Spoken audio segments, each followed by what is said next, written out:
오늘 9월 28일 말씀 교재를 시작하겠습니다. 주님, 저희들 주께서 부르셔서 이 자리에 나왔습니다.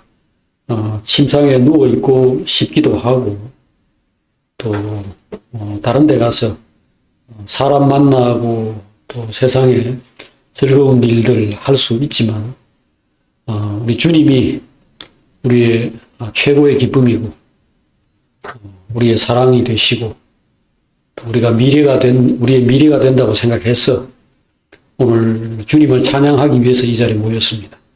형제들, 이 하나님이 주신 마음, 육신으로서는 도저히 생각할 수 없는 이러한 복된 마음을 오늘 이 자리에서 온전히 실현하고, 그래서 주님과 깊은 교제를 나누고 하나님이 하늘에서 준비하신 모든 신령한 양식과 그 온전한 기쁨, 깊은 평화를 저희들에게 누리게 해 주시옵소서.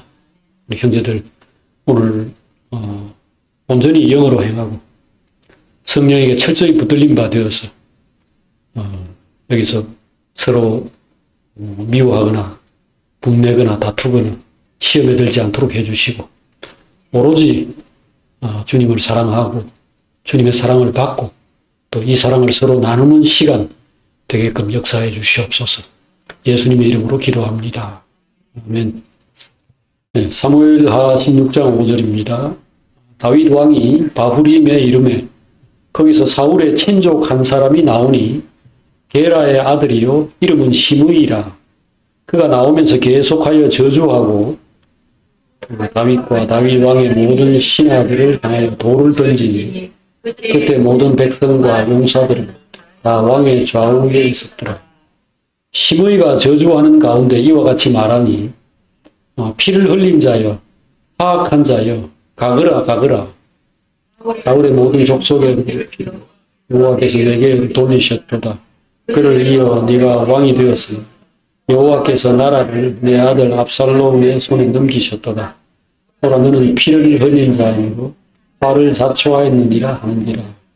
스루야의 아들 아비새가 왕께 여짜오되 이 죽은 개가 어찌 내 주 왕을 저주하리이까. 청하건대 내가 건너가서 그의 머리를 베게 하소서 하니 왕이 이르되 스루야의 아들들아 내가 너희와 무슨 상관이 있느냐. 그가 저주하는 것은 여호와께서 그에게 다윗을 저주하라 하시니 내가 어찌 그리하였느냐 할 자가 누구겠느냐. 또 다윗이 아비새와 모든 신하에게 이르되 내 몸에서 난 아들도 내 생명을 해하려 하거늘 하물며 이 베냐민 사람이랴. 여호와께서 그에게 명령하신 것이니 그가 저주하게 버려두라. 나의 원통함을 감찰하시니 오늘 그 저주 때문에 여호와께서 선으로 내게 갚아주시리라 하고, 다같이 다윗과 그의 추종자들이 길을 갈 때에 시므이는 산비탈로 따라가면서 저주하고 그를 향하여 돌을 던지며 먼지를 날리니라. 아멘. 네, 오늘은 우리가 함께 읽은 이 말씀 가지고 어리석은 자 시므이라고 하는 제목으로 말씀을 나누겠습니다. 시므이,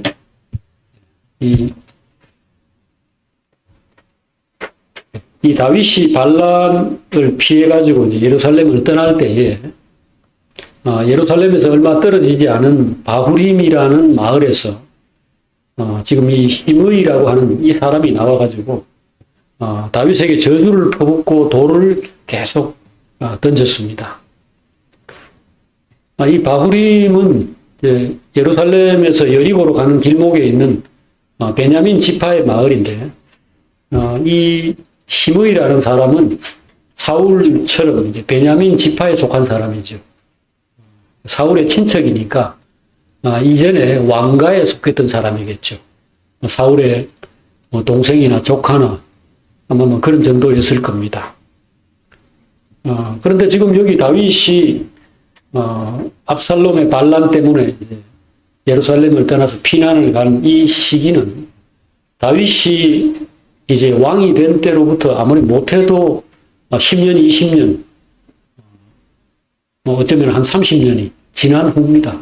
그러니까 사울이 죽고 사울 왕가가 폭삭 망한 때로부터도 거의 20년, 30년이 지난 때라고 말할 수 있죠. 그리고 이 시므이라는 사람은 분명히 노인이었을 겁니다. 다윗도 지금 나이가 만약에 20년 지났다면 50세, 30년 지났다면 60세 이렇게 될 때인데 그보다 나이가 많은 그런 사람이 그동안 계속해서 다윗에 대해서 악감정, 나쁜 감정을 가지고 있다가 다윗이 지금 이제 어려운 처지에 빠져가지고 피난을 가는 이런 상황이 되었을 때에 어떻게 보면은 이게 앞도 뒤도 안 보고 말이죠. 지금 다윗에게 막 욕을 하고 먼지를 날리고 돌을 던졌다는 겁니다. 왜 앞뒤도 안 보고 했느냐 하면은 다윗은 지금 여기 본문에 보면은 다윗 옆에 모든 신하와 백성과 용사들이 다윗의 좌우에 있었더라. 지금 6절에 이렇게 적혀 있잖아요. 그런 상황이면 이 시므이는 지금 군대를 끌고 와가지고 다윗과 대적하는 상황이 아니죠. 어떤 노인이 나와가지고 막 열받아가지고 막 그냥 돌을 막 집어 던지고 하는 겁니다. 다윗에게. 근데 다윗 옆에는 그 용맹하기로 유명한 정말 블레셋 사람들 100명, 200명을 혼자서 감당하던 이 지금 요압과 아비새, 이 형제는 아주 대단한 사람들이에요. 이런 용사인 사람이 옆에 있는데도 막 욕을 하고 돌을 던지고 했다는 겁니다. 그러니까 지금 다윗이 약자의 위치에 처해가지고 지금 어렵게 되었으니까 예를 들자면 옛날에 부모한테 이렇게 구박받던 그 아들이 커가지고 그 아버지는 이제 노인이 돼가 꼼짝도 못하고 있는데 아들이 막 호통을 치는 그게 아니란 말이에요. 지금 여전히 다윗은 이 손가락만 갖다 하면은 이 시므이를 당장에 죽일 수 있는 그런 상황이었습니다. 그런데도 이 사람이 여기 나와가지고 막 열받은 어떤 사람처럼 욕을 하고 저주를 하고 막 이렇게 했다는 것은 굉장히 그 속에 어떤 그동안 수십 년간 분노와 억울함 이런 거를 그 속에 꾹꾹 누르고 있었던 상황이라는 거죠. 그래서 오늘 이 시므이라는 사람 정말 우리 공부해 볼 만한 사람이 도대체 왜 이랬는가? 그 뒤에 벌어지는 상황들을 보면은 참 어리석고 안타까운 사람이다 이런 생각이 드는데 그게 멀리 있는 사람이 아니고 여러분과 저처럼 어떤 상황 속에서 생각을 조금 잘못하면은 이렇게 될 수 있는 말하자면 우리 곁에 있는 그런 사람이어서 함께 생각하는 겁니다. 이 사람이 이제 생각한 건 이겁니다. 결국 다윗이 사울과 또 그의 아들 이스보셋이 아브넬이라고 하는 장군의 힘을 빌어가지고 그 사울이 죽고 난 다음에 북쪽에서 7년간이나 왕노릇을 하면서 그 사울의 집안을 이어갔어요. 사울이 죽은 것도 죽은 거지만 이후에 이스보셋과 아브넬이 어느 때에 갑자기 죽은 겁니다. 이스보셋은 아브넬이 배신하는 바람에 갑자기 힘이 없어졌고 그때 그 밑에 있던 레갑과 바나라고 하는 이 못된 놈들이죠. 그 공중의 내시 사람들이 이스보셋을 죽여가 목을 잘라가지고 다윗에게 들고 가는 그런 상황 때문에 이제 7년간 왕노릇 하다가 죽었고 그 다음에 아브넬은 그 자기 주인인 이스보셋을 배신하고 다윗에게 가서 투항합니다. 제가 나라를 그 다윗 왕에게 바쳐드리겠습니다. 이렇게 하다가 돌아오는 길에 요압이 칼로 찔러 죽였죠. 그의 동생에 대한 원한 때문에 그렇게 되었는데 이 죽은 것이 결국은 다윗 때문이라고 생각하고 있는 겁니다. 이 시므이라는 사람, 이 사람의 생각에는 저 다윗이라는 놈 때문에 어쨌든 우리 형님 혹은 우리 삼촌 그 사울이 결국 죽고 망하고 집안도 완전히 망했다. 그렇게 생각을 하는 겁니다. 사실은 전혀 근거가 없죠. 너무 터무니없는 그런 오해죠. 오히려 다윗은 사울의 집에 대해서 굉장히 호의를 베풀었죠. 그래서 사울의 아들인 요나단, 예, 사울의 직접 아들들은 다 죽었어요. 전쟁에서 다 죽었기 때문에. 그 다음에 이스보셋이라고 하는 막내가 왕노로 타다가 그것도 목이 날아가서 죽었고.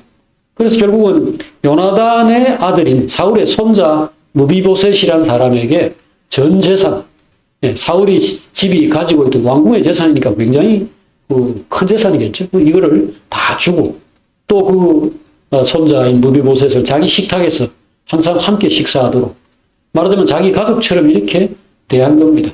그런데 이 시므이는 다윗이 피를 흘렸다. 지금 이 사람이 하는 첫 마디가 그거잖아요. 피를 흘린 자여, 사악한 자여, 꺼져라. 이렇게 지금 하는 겁니다. 실제가 아닌데 이런 생각을 왜 했을까요? 시므이가 다윗을 미워하며 비난하고 대적한 것은 이 사람의 마음이 어떠하고 그의 눈, 그의 시각이 어떠한가를 우리에게 분명하게 보여주고 있습니다.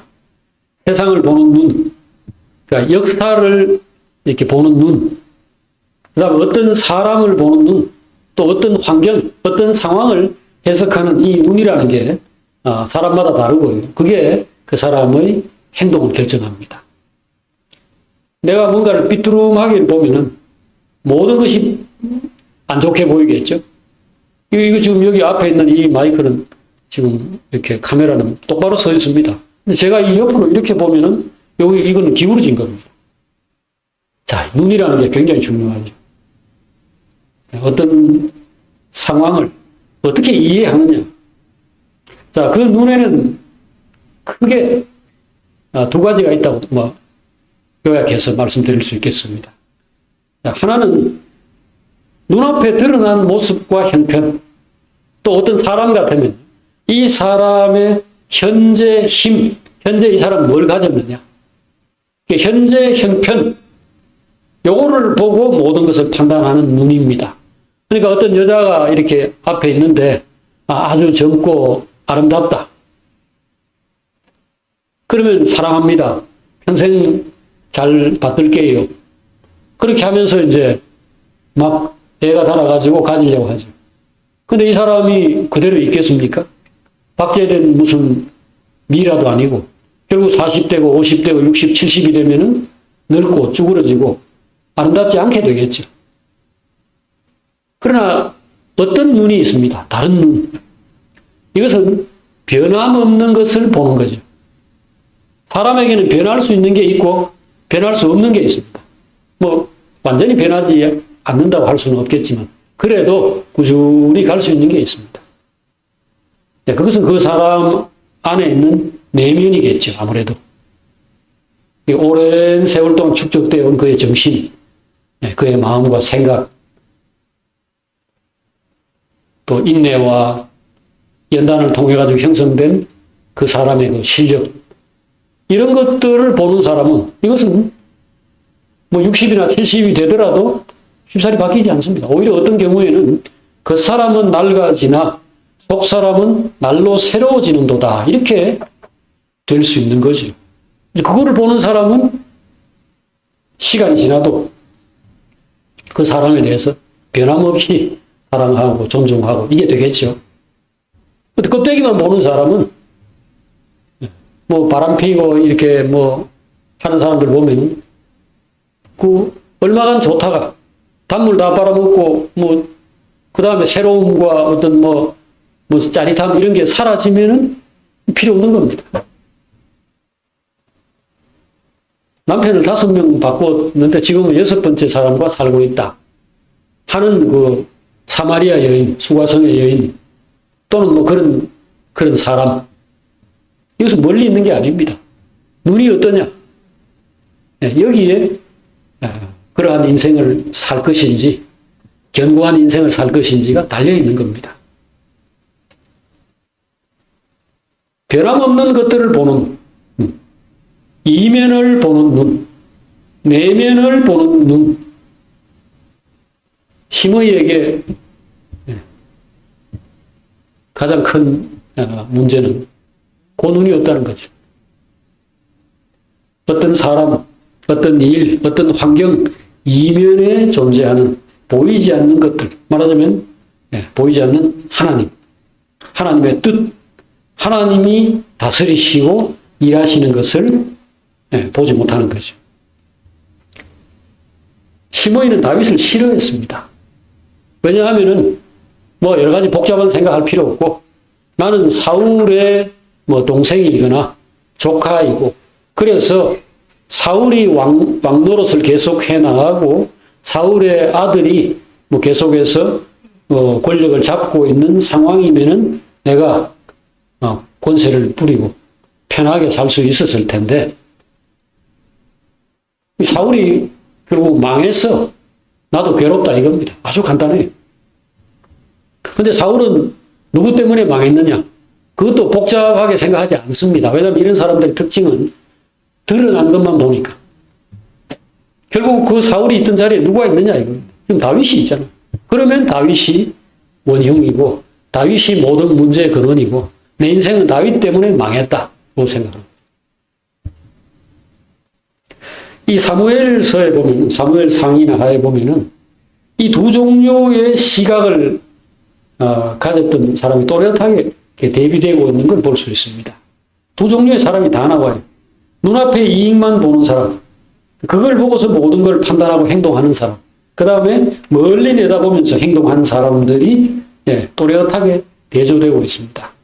자, 눈앞에 있는 것만 보는 사람의 대표는 사울입니다. 바로 다윗 앞에 왕이었던 사울.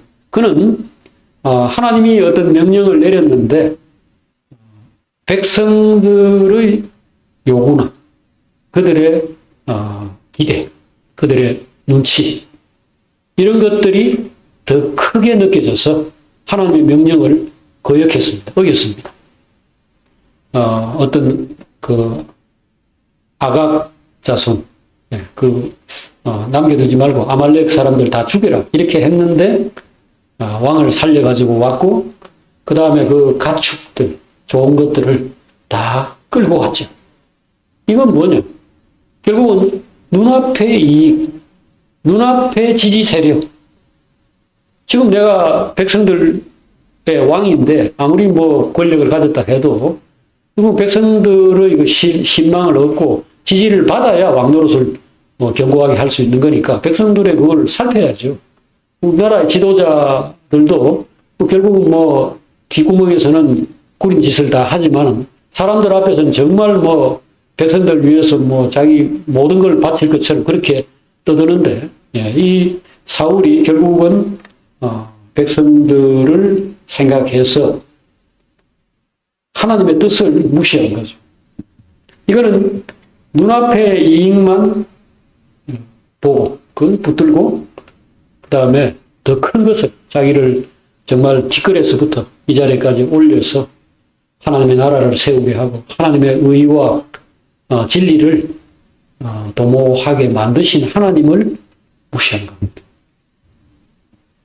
그 다음에 나발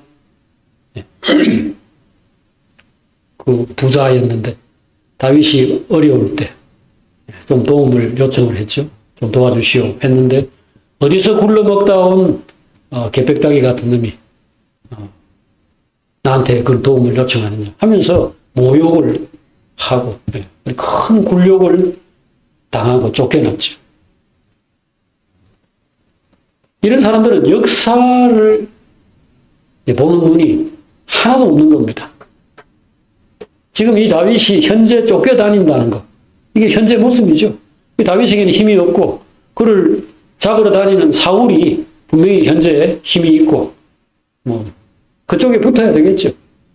그러나 하나님이 택해서 기름 부으시고 백성들 가운데서 그 10대 소년이 10대 청소년이 아무도 해내지 못한 블레셋 군대를 쳐부수고 이스라엘의 위상을 높이고 하나님이 함께 하시는 사람의 그 영광과 권세가 어떤 것인지를 그렇게 명확하게 보여줬는데 이거 하나도 안 보이는 겁니다. 근데 그건 모를 수도 있지 않는가. 현재 누가 대통령이냐, 현재 누가 권력을 쥐었냐 하는 게 전면에 나타나 있는 것을 볼 수밖에 없지 이면에 누가 어떤 힘을 가졌는지를 우리가 어떻게 알겠는가? 그렇지 않았죠. 왜? 나발의 부인인 아비가일이라는 여자는 집에서 밥하고 빨래하고 그렇게 하는 여자인데 그걸 다 알고 있었으니까. 하나님이 당신을 세우셨고 하나님이 당신을 생명 싸개 안에 넣어서 보호하실 것입니다. 당신은 장차 곧 왕이 될 겁니다. 그때에 살인했다는 그런 뭔가 부정적인 흔적, 이력을 남기지 않도록 지금 이 다윗이 나발과 그의 집안의 남자 다 죽이려 지금 가던 중이었거든요. 그런데 중간에 만나가지고 하나님이 처리하실 것이니까 제가 바치는 이걸 받으시고 그냥 돌아가십시오. 그렇게 해가지고 다윗이 나중에 참 감사합니다. 당신 아니었으면 내가 수백 명 오늘 죽이는 건데 하나님이 당신을 보내가지고 나를 막았군요. 이렇게 된 일이 있었잖아요. 아낙네도 이거 아는데 그 지역의 최고의 유지이고 부자인 이 사람 왜 모르느냐 이거죠. 능이 없는 거죠. 심의의 문제도 마찬가지입니다.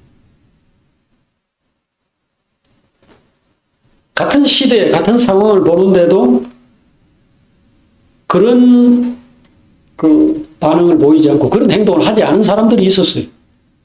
바로 사울의 아들이고 다음 왕이 될 후계자이면서도 위험을 무릅쓰고 다윗을 도왔던 요나단, 다윗의 아들 요나단. 그는 다윗이 하나님이 세운 사람이고 이것은 움직일 수 없는 일이다. 이건 사람이 바꿀 수 없는 일이다. 싸워가지고 뺏을 수 있는 그게 아니다. 그래서 자기 아버지를 오히려 배신하는 듯한 아버지를 거역하는 그런 입장에 섰죠. 그리고 다윗을 몰래 도와주고 그렇게 했죠. 마찬가지로 위험을 무릅쓰고 결국 나중에 죽임을 당했는데 다윗을 도와주었던 제사장 아히멜렉. 또 지금 여기 사무엘하 17장에 보면은 암몬 족속이면서도 다윗을 도왔던 나하스의 아들 소비, 그 다음에 로데발 사람 마길, 그 다음에 길르앗 사람 바르실레, 이런 사람들. 이건 족속도 다르고 정치적인 어떤 그 고리도, 연결 고리도 없었고, 또 바르실레 같은 사람 나이가 80살이나 이 당시로서는 정말 죽기 직전에 노인인데 이런 사람들이 다윗을 도왔습니다. 뭘 바라고 하는 게 아니에요. 눈이 있었어. 이 다윗은 이 시대에 하나님께서 세우시고 이 사람을 통해서 세상을 구원하시고 이스라엘을 영광스럽게 하시는 정말로 중요한 이 떠오르는 별이다. 떠오르는 별 정도가 아니라 이건 지금 태양이다. 이렇게 명확하게 보는 겁니다. 사실 이건 그렇게 어려운 일도 아니에요. 왜? 도망다니던 시절이 아니잖아요. 다윗은 지금까지 20년 혹은 30년간 이스라엘을 다스려 오던 현직 왕이에요. 그런데 압살롬이 반역을 일으켜가지고 이제 이게 뜨는 해가 지는 해가 되는가, 그렇게 혹 어떤 사람들이 이제 의심을 할 상황이 됐다는 것 뿐이죠. 다윗은 지금까지 한 것만 하더라도 예를 들어서 이때가 60세라고 합시다. 혹은 50세라고 합시다.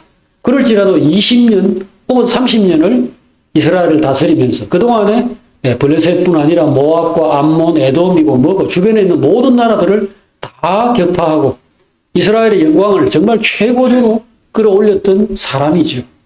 그 과정에서 이 사람이 무슨 거대 제국의 그런 황제도 아니고 그냥 조그마한 주변에 있는 여러 나라들에 둘러싸인 작은 나라의 지도자였는데 어디서 도대체 이런 힘이 나왔는가? 모든 백성들이 다 알 수 있는 배경이 있었죠. 하나님이 함께 하셨고 하나님이 그를 지지하시고 도우셨다. 시편 2편에 나오는 것처럼 내가 오늘날 내 아들을 이 시온에 세웠다. 이렇게 된 사람이니까 여기 지금 이런저런 사람들이 지금 위험한 어떤 도박 또는 투자가 될 수 있는 정말 그 모험 투기 같은 성격의 지원을 한 겁니다. 바르실레 같은 사람은 이렇게 많은 재물을 그냥 아낌없이 다윗에게 그냥 투자했어요. 그건 투자가 아니죠. 왜? 나중에 이 사람이 다윗이 무사히 돌아왔을 때 고마워가지고 그 다윗이 바르실레라는 이 할아버지한테 저하고 같이 가서 예루살렘에서 사십시다. 여기는 이제 이분이 살던 데는 마하나임이라고 많이 떨어진 곳입니다.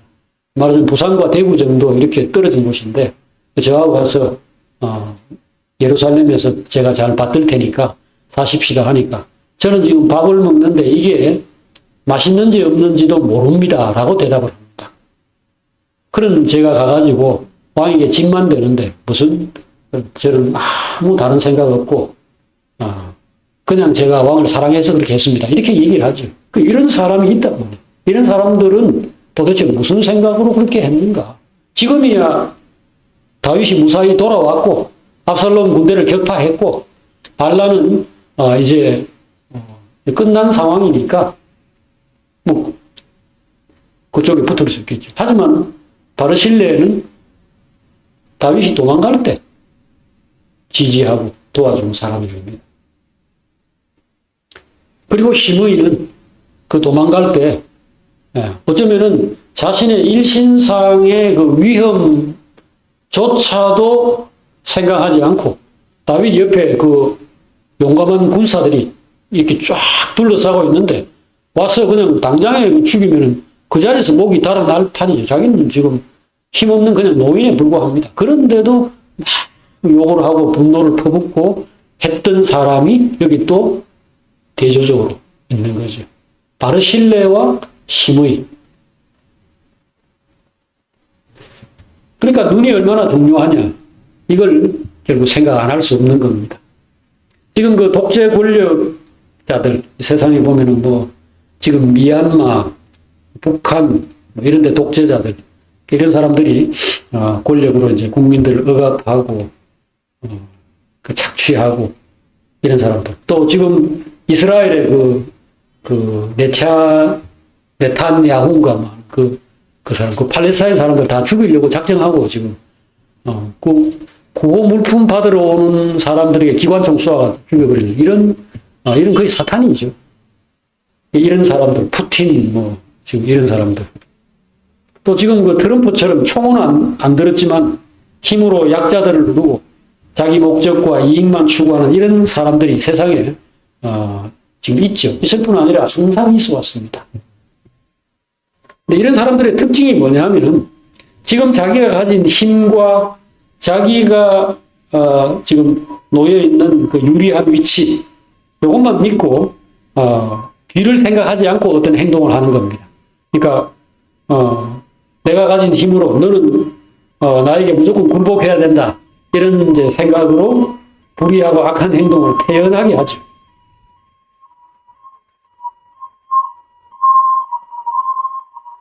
그러니까 멀리 내다보거나 깊이 생각하지 않아요. 이런 사람들은.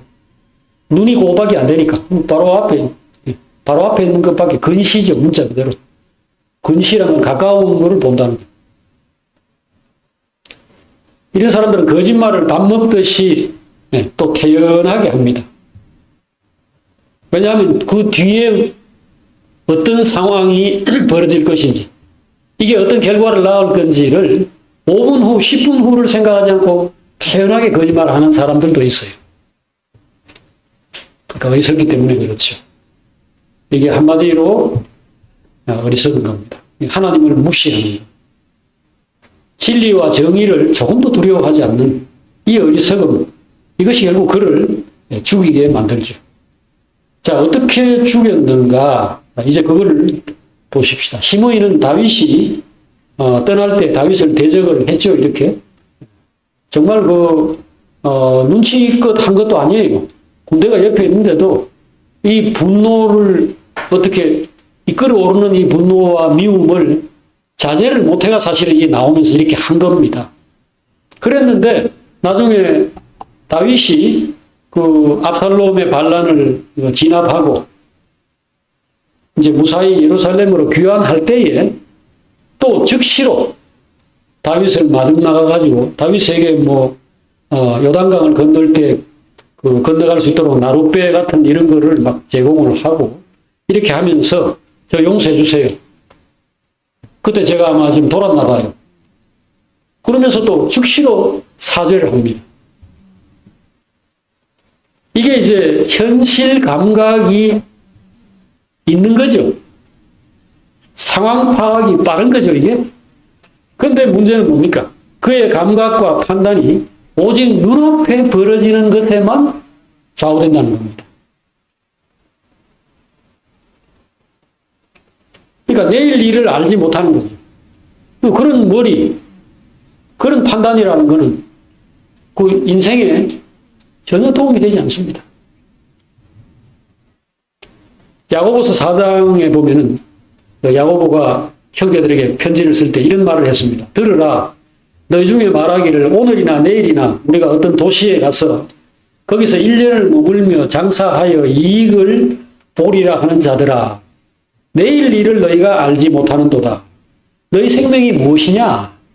잠깐 있다가 잠깐 보이다가 없어지는 안개니라.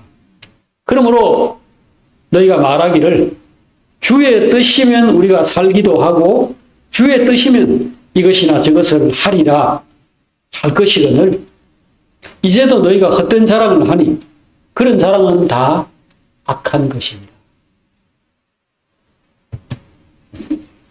그러므로 사람이 선을 행할 줄 알고도 행하지 아니하면 죄니라. 이런 말을 또 붙였습니다. 심의가 어떤 생각을 하고 어떤 행동을 하는 것은 그의 자유입니다. 어떤 상황을 자기가 가진 시각을 따라서 볼 것 아닙니까? 다윗은 나쁜 놈이고 죽어야 할 놈이고 그래서 지금 떠나는데 이건 하나님이 그가 나쁜 짓을 했기 때문에 피를 흘렸고 사악한 자이기 때문에 하나님이 심판해가지고 아들 손으로 쫓아내는 거다라고 판단했죠. 그렇게 진단을 한 겁니다. 그래서 갈 때 뭐 잘 가라 이것도 아니고 빨리 가서 죽어라 이렇게 저주하고 욕을 한 겁니다. 그러나 선을 행할 줄 알고도 선을 행하지 않으면 그것은 죄다. 굉장히 적극적으로 해석하는 내용인데요. 자, 어떤 상황을 보고서 충분히 판단할 수 있는 사람이 그 정도 인생을 살아왔고 나이가 60이나 70이나 되었고 사회적으로 부자이고 권력 있는 그런 왕가의 그런 정도의 위치에 있는 사람이면 정치적인 감각이 이 정도는 돼야 된다는 거죠. 아낙네가 아비가일이 집에 앉아가 밥하고 빨래하고 양들 쳐다보고 있는 여자가 이 시대에 누가 진정한 그런 권력자인가? 지금 이 메인스트림, 그러니까 지금 누가 이게 강줄기고 누가 이게 지류인지 어느 것이 이게 지금의 대세인지 이 정도를 판단하고 있단 말이죠. 그런데 그 주인인 남편인 나발은 그거를 하나도 모른다는 거예요. 그럼 이건 뭡니까? 선을 행할 줄 알고도 행하지 않는 겁니다. 그래서 이 머리는 그냥 달고 다니면 안 되는 거죠.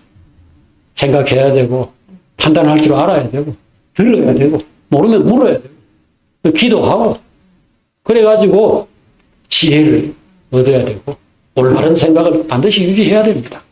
오늘 내가 이 도시에 가가지고 1억을 벌어가지고 다음에는 서울 가가지고 이제 본격적으로 또 10억을 벌어야지 생각할 수 있습니다. 그건 그 사람의 자유입니다. 하지만 지금이 IMF나 지금이 무슨 코로나 시국이며 지금은 장사하면 쫄딱 망하는 시국이다. 그런 거를 생각 안 하고 그 거꾸로 행동한다면 다음 결과는 멸망이죠. 주님이 곧 오실 것이다. 뭐 크게 보면 이건 뭐 세상이 끝나는 걸 뜻하는 거니까 그것부터 시작해서 이 시대가 지금 어떤 시대인가? 지금 내가 뭐에 집중해야 될 시대인가? 내가 뭘 보존해야 되는가? 소돔 고모라가 지금 1시간 후에 망한다면은 거기에 있는 장사나 일이나 뭐 친구나 뭐 이런 거에 시간을 써서는 안 되잖아요. 시간을 써서는 안 되죠. 빨리 꼭 필요한 것들만 챙겨가지고 도망을 가야죠. 판단이 중요합니다. 시므이가 다윗에게 와가지고 저 용서해 주세요 이렇게 했을 때에 다윗이 용서를 했습니다. 네, 그리고 여기 사무엘하 19장 16절부터 23절에 이 내용이 쭉 기록되어 있는데요.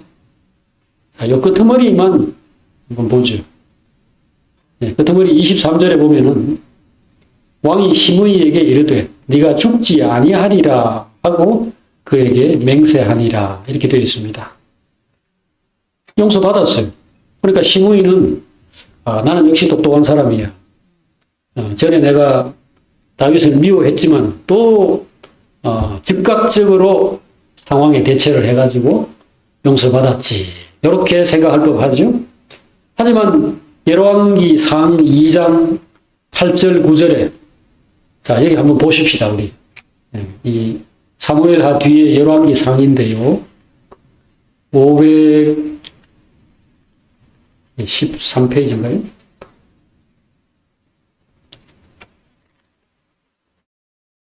네, 511페이지네요. 열왕기상 2장 8절부터 9절 이거 한번 읽어보십시다. 자, 바울인 베냐민 사람 게라의 아들 시므이가 너와 함께 있느니 그는 내가 마하나임으로 갈 때에 악독한 말로 나를 저주하였느니라.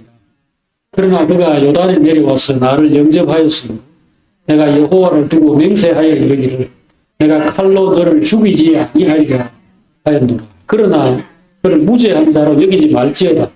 너는 지혜 있는 사람이므로 그에게 행할 일을 알지니 그의 백발이 피 가운데 스올에 내려가게 하라. 예, 곱게 죽도록 놔두지 말라는 그 유언을 남긴 겁니다. 다윗이 죽을 때 그의 아들 솔로몬에게 절대로 시므이를 곱게 보내지 마라 이렇게 무서운 유언을 남긴 겁니다. 다윗은 처음에 분명히 시므이를 용서했어요. 그런데 그건 진정한 용서가 아닌 거죠. 왜 그랬는가? 단순히 복수 어떤 그 미운 감정 때문에 그런 것이 아닙니다. 그것은 시므이 같은 사람이 하나님의 나라에 적합하지 않은 사람이고 그보다 더 하나님 나라에 커다란 악영향을 미칠 사람이기 때문입니다. 그럼 처음에는 왜 용서했냐? 정치적인 이유가 분명히 들어있었습니다. 베냐민 지파 사람들, 사울의 집안이죠. 이 사람들이 오래도록 다윗에 대해서 이 시므이와 같은 사고를 가지고 다윗을 그렇게 썩 달갑게 여기지 않았기 때문에 만약에 이때 시므이를 바로 처형했다면 민심 위반 같은 문제들이 생기겠죠. 그래서 조심한 겁니다. 아닌 게 아니라 실제로 조금 후에 사무엘하 20장에 나오는 세바의 반란 사건이라는 게 실제로 일어나요. 그래서 다윗은 조심스럽게 일단은 품어준 겁니다. 하지만 이 사람은 평범한 백성 가운데 하나가 아니고요. 단지 무식하고 무지한 그런 민중 가운데 하나가 아니라 지도자급의 인물이죠. 베냐민 지파의 유력한 그런 인사였기 때문에 이 사람을 그냥 놔두면은 앞으로 다윗이 죽고 난 다음에 솔로몬이 나라를 다스릴 때 분명히 큰 나쁜 영향을 미칠 가능성이 있었던 거죠. 그래서 결국은 어떻게든지 지혜롭게 한번 약속을 했으니까 그거를 그냥 대놓고 깨는 식으로는 할 수 없으니까 지혜롭게 처리해라 이렇게 유언을 남긴 겁니다. 결국 어떻게 됩니까? 그래서 그 뒤에 보면은 솔로몬이 이 사람을 불러가지고 이야기를 합니다. 자, 그것이 열왕기상 2장 36절에 나옵니다. 자, 아까 우리 봤던 그 열왕기상 2장에 36절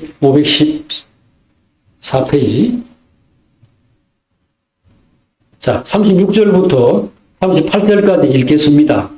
왕이 사람을 보내어 시므이를 불러서 이르되 너는 예루살렘에서 너를 위하여 집을 짓고 거기서 살고 어디든지 나가지 말라.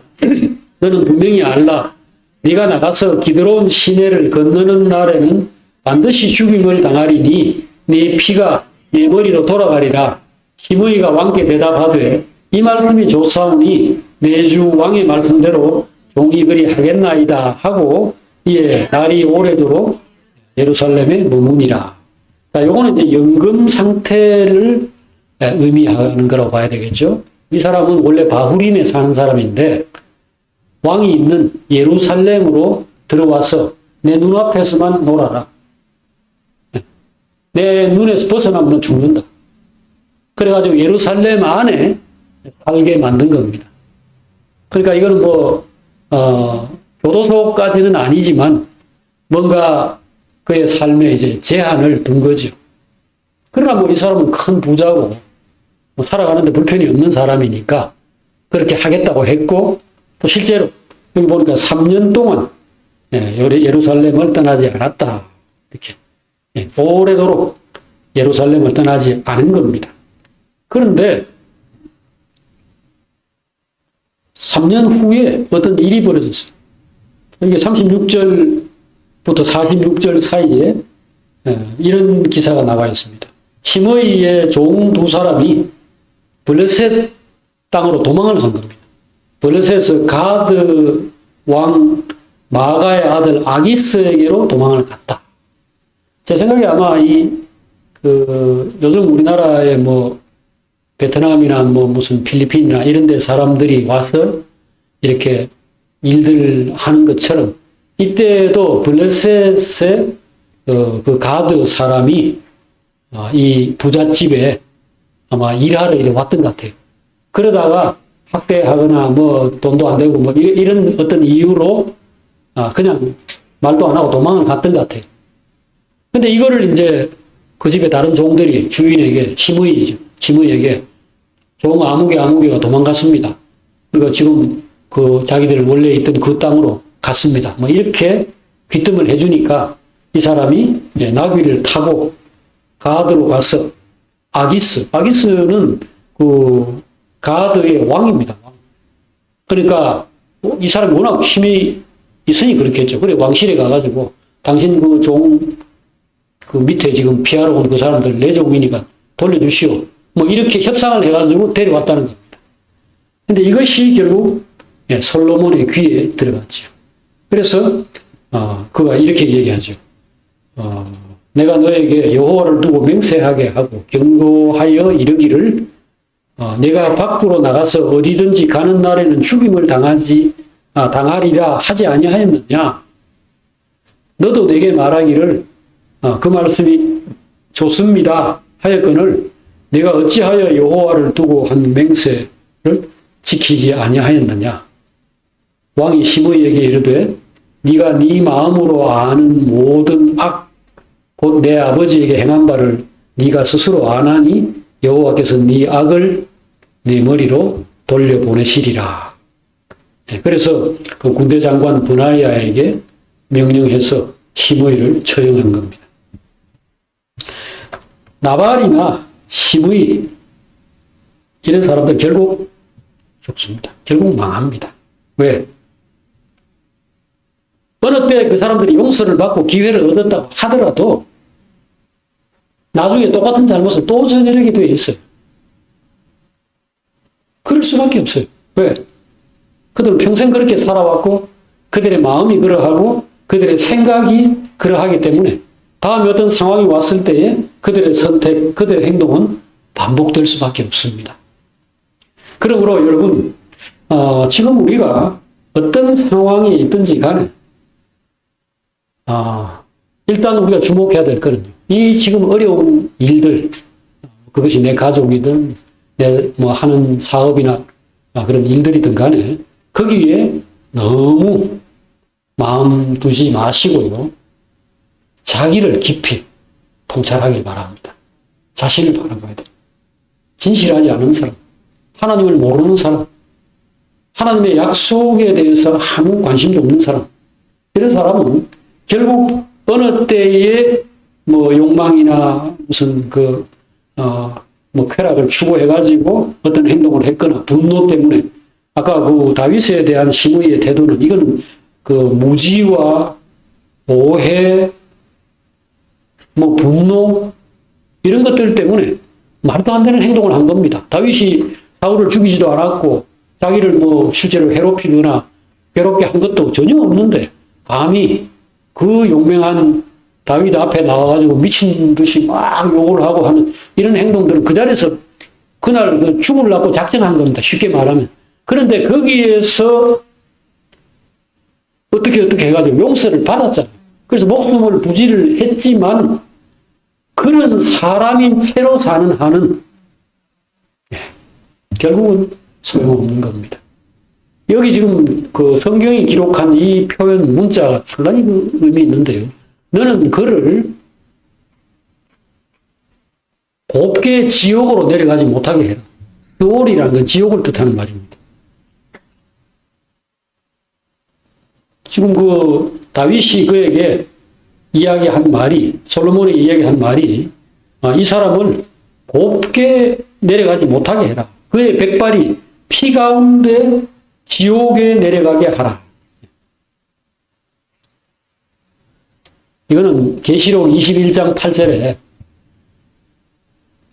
하나님의 나라에 들어가지 못할 사람을 쭉 얘기하면서 둘째 사망에 빠질 사람들 얘기하면서 그러나 두려워하는 자들, 믿지 아니하는 자들, 살인자들, 흉악한 자들, 음행하는 자들, 거짓말하는 자들, 거짓말을 지어내는 사람들은 불과 유황으로 타는 못에 빠지리니 이것이 둘째 사망이라. 그렇게 얘기하는 것 같습니다. 시므이 같은 놈은 절대 내 나라에 있을 수 없다. 하나님의 마음이에요, 이게. 이 다윗이 지금 솔로몬에게 했던 이야기는 하나님의 마음이죠. 여러분과 저 속에 뭐가 있는지, 지금 내 손에 뭐가 있는지를 찾아볼 일이 아니고요. 내가 어떤 사람인지를 생각해야 돼요. 내 마음에 하나님의 사랑이 있고, 하나님의 따뜻함이 있고, 하나님의 용서의 세계가 있고, 은혜의 정신이 깃들어 있다면 그 자리에서 죽어도 됩니다. 아무것도 없어도 됩니다. 하나님이 그 사람을 만약에 10년 더 살리고 싶으면요. 10년 동안 돈을 주든지 뭐 일자리를 주든지 어떻게 누구를 붙여주든지 해가지고 삽니다. 내 손에 지금 이 나발이나 시므이처럼 큰 부자로서 엄청난 것들이 있다 하더라도 내 안에 사랑을 모르고 평안을 모르고 언제나 뭔가에 대한 분노와 미움과 이 불안과 이런 것들이 가득 차 있다면 손에 쥐고 있는 것은 아무것도 아니에요. 벼슬이 높고 뭐 대통령 자리에 올라도 저 헤매다가 저 미끄러진 사람 보세요. 뭘 쥐는 게 문제가 아닙니다. 눈앞에 보이는 상황이 문제가 아니에요. 바르실레처럼 이 사람은 큰 부자였는데 돈을 얻기 위해서 누구에게 아부하거나 누구 쪽에 투자를 하거나 붙거나 한 게 아닙니다. 하나님이 주신 눈이 있어가지고 저 사람은 진실한 사람이에요. 이런 대접을 받을 사람이 아니다. 그는 반드시 돌아올 것이다. 그가 승리할 것이다. 그 다윗에 대해서 그런 시각을 가지고 아낌없이 모든 것을 내주던 바르실레처럼 복된 눈을 가지는 게 좋죠. 복된 마음, 복된 사람이 되는 것이 가장 중요합니다. 기도하겠습니다. 하나님 아버지, 저희를 진실하지 않은 사람, 하나님을 모르는 사람, 육신으로 사는 사람, 보이는 대로 사는 사람이 되지 않게 우리를 붙드시고 가르치고 이끌어 주시옵소서. 이러한 사람이 된다면 결국은 미래가 없고 또 잘 먹고 잘 산다 하더라도 그 속에 진정한 기쁨과 평화가 없는 인생을 살 수밖에 없으니 하나님 저희들을 구원하셔서 주님의 마음을 늘 가지고 살게 해주시고 이 앞에 진실했던 사람들 아비가일이나 바르실레 같은 그런 마음을 가지고 역사를 제대로 보고 상황을 제대로 판단하고 하나님과 의를 선택하는 그런 사람이 되게 해주시옵소서. 그래서 살아있는 동안 항상 하나님이 주시는 평화를 누리고 기쁨을 누리면서 살게 하시고 사람들에게 선을 행하고 늘 사랑 안에서 행복한 인생 살게 하시고 또 주님 부르실 때 평안히 갈 수 있도록 해 주시옵소서. 예수님의 이름으로 기도합니다. 아멘.